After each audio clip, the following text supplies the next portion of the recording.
Hi, I'm Stephen Patterson from Matisse Derivan, and today I'm going to show you a new concept in mediums for acrylic painting.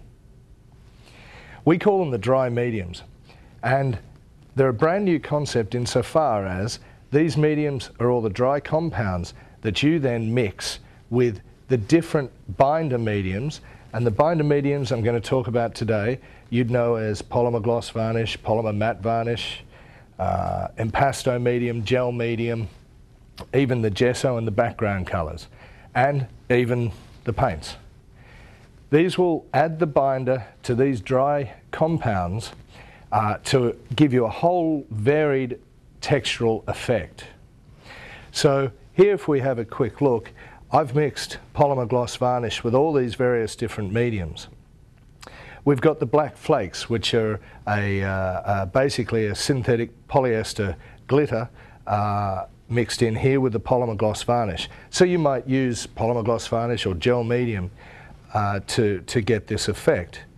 Here with the calcined bauxite and indeed the crushed garnet, you probably want it clear, so you're going to use the varnish or the gel medium with those to make use of the actual colour of the dry medium themselves.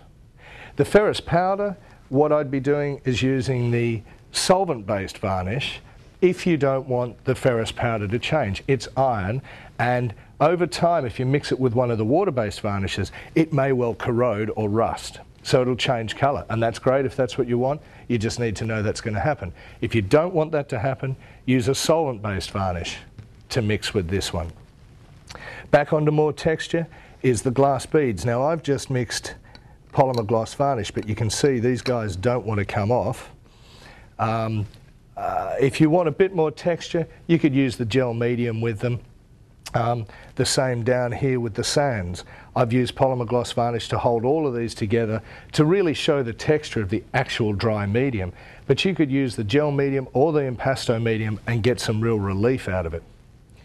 Now heading back down the other direction where you're not building up quite as much relief, using the ground marble or the ground quartz or indeed the wollastonite, and this goes through from finer through to coarser, you'd mix these in with, say, the background colour or even the gesso if you're trying to achieve some more tooth in the work that you're doing.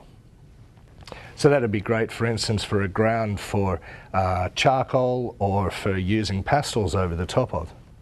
The mica flakes mixed in with the paint will give an iridescence, and we'll have a bit of a play with that now, will give a bit of iridescence to the colour. Moving on, the microspheres are a lot of fun. They will build up a really heavy texture, but they're really light. So you can get some serious texture happening on your canvas without the canvas sort of sagging.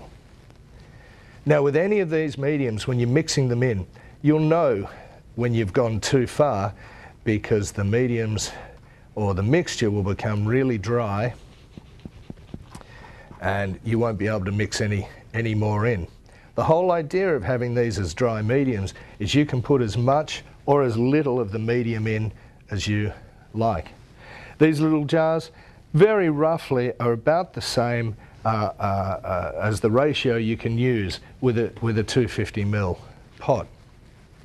Now moving on to the pumice, we've got some real texture in there again, different from the other textures.